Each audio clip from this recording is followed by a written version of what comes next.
one of the strongest associations in our region. In South Africa, they've got many associations. In Mpumalanga, we've got this, Cape Town, Western Cape, but in Eswatini, we've got only one association. So what I'm trying to emphasize is that if we all work together as one, there's a lot of strength and synergy. The drive to have splinter groups is not going to help anybody. But if you belong to an association, you have to meet the subscriptions and the requirements of that association.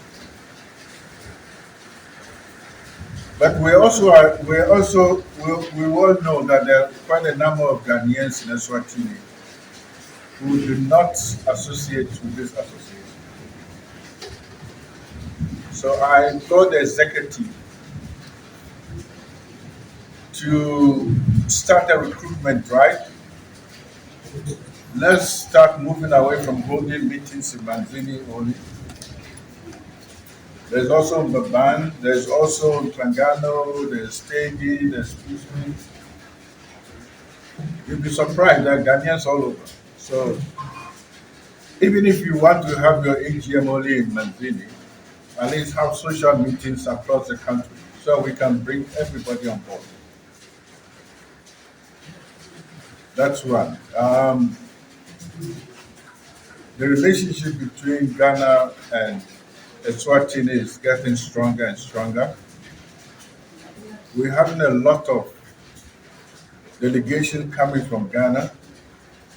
They don't always announce themselves until they're here. And then they call and say, we're here and we need consular assistance.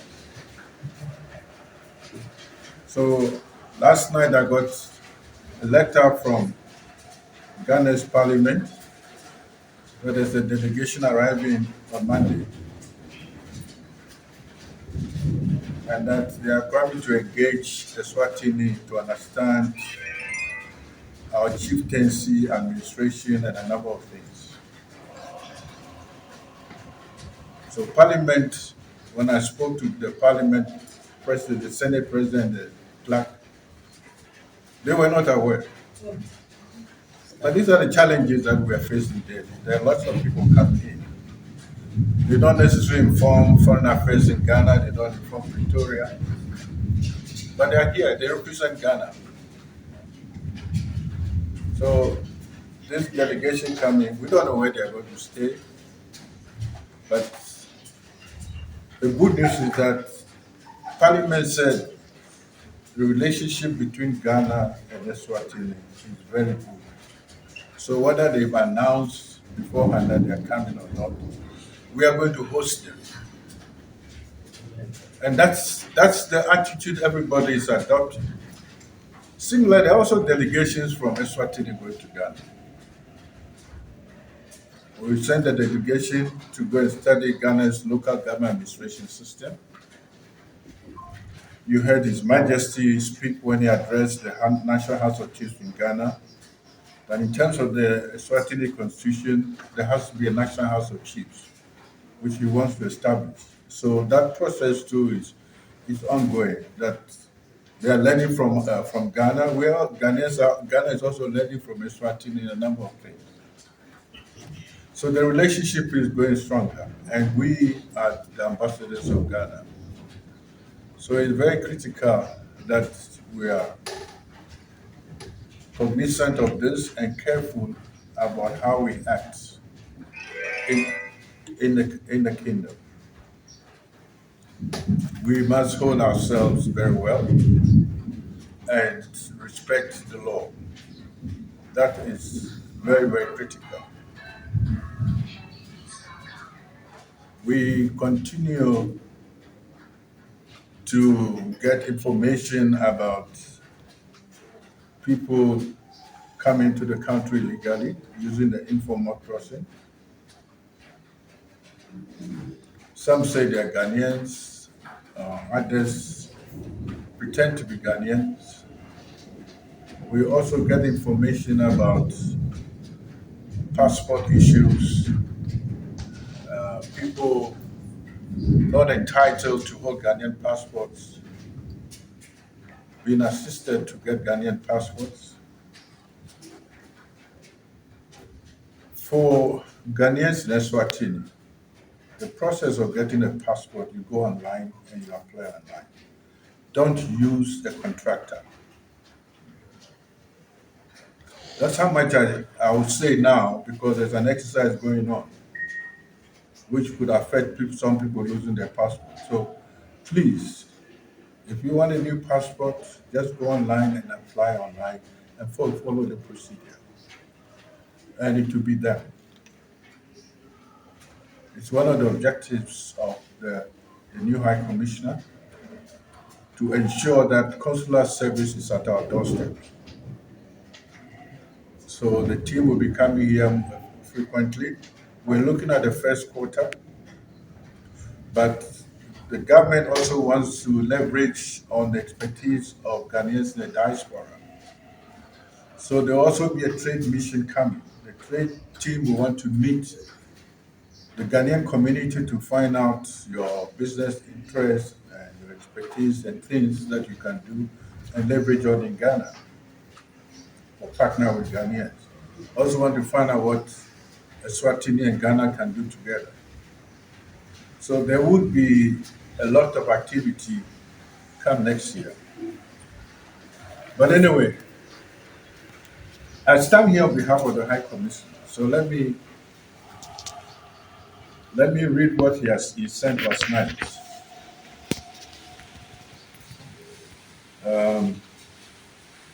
Let me start the heading.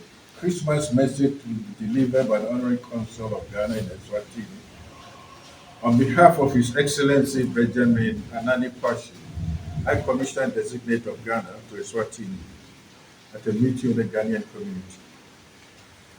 The High Commissioner would have joined us here today, but for other equally important arrangements.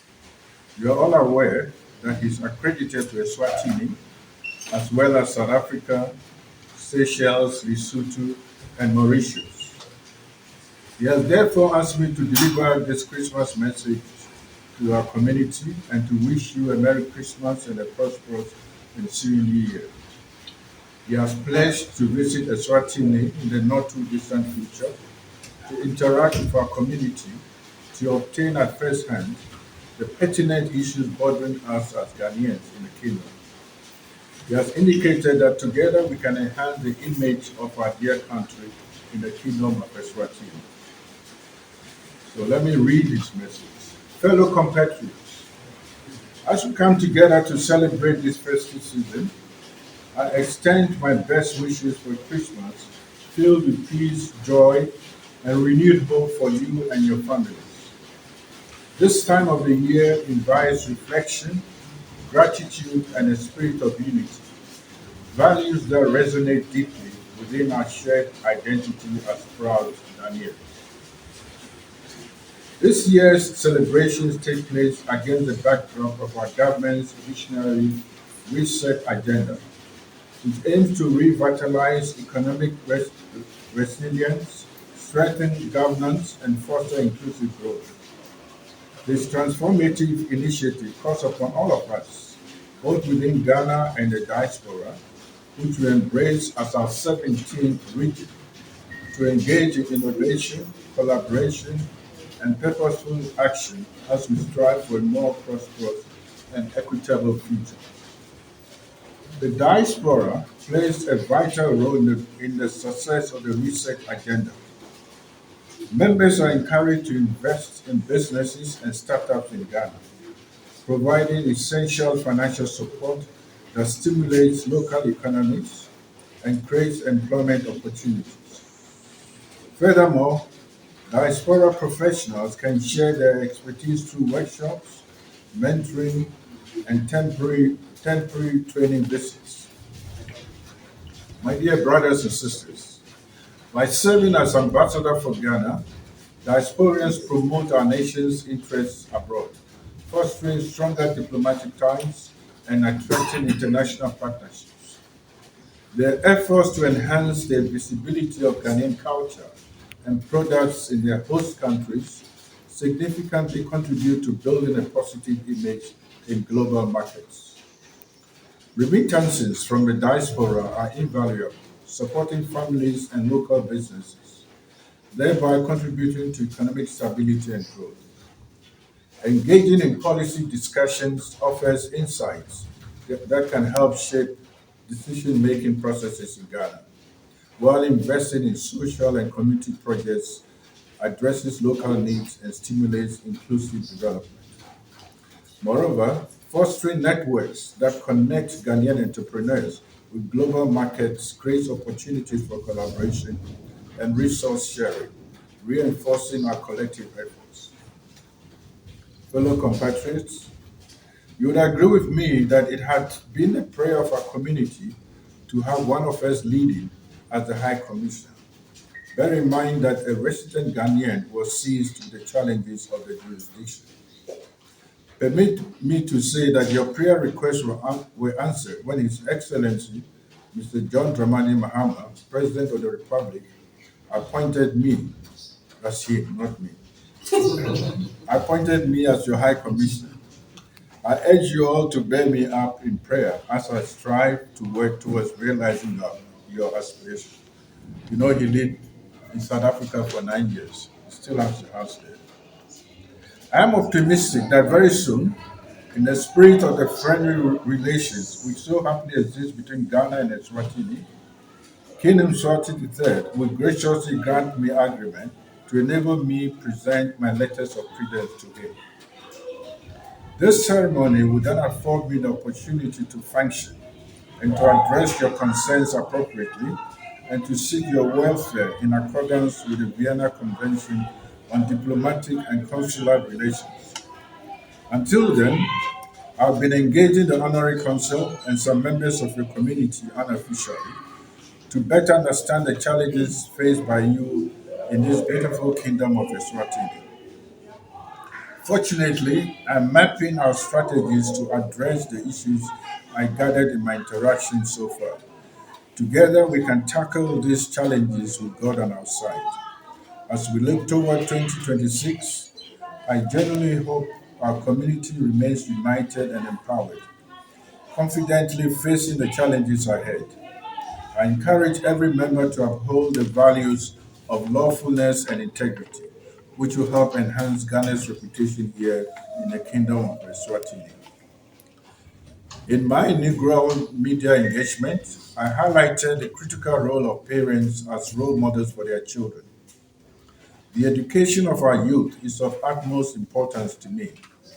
By prioritizing academic achievement, we lay the groundwork for propelling Ghana to new heights of development.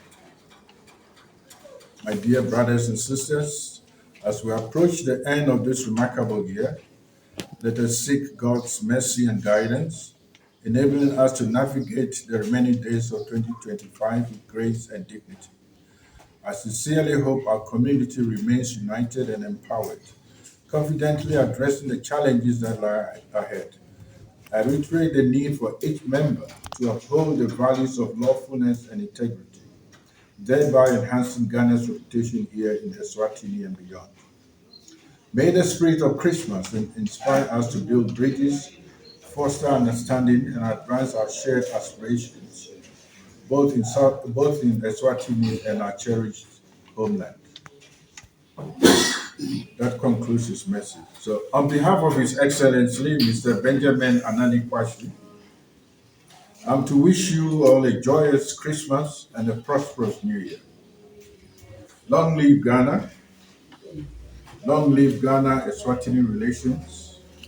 And God bless us all. Thank you.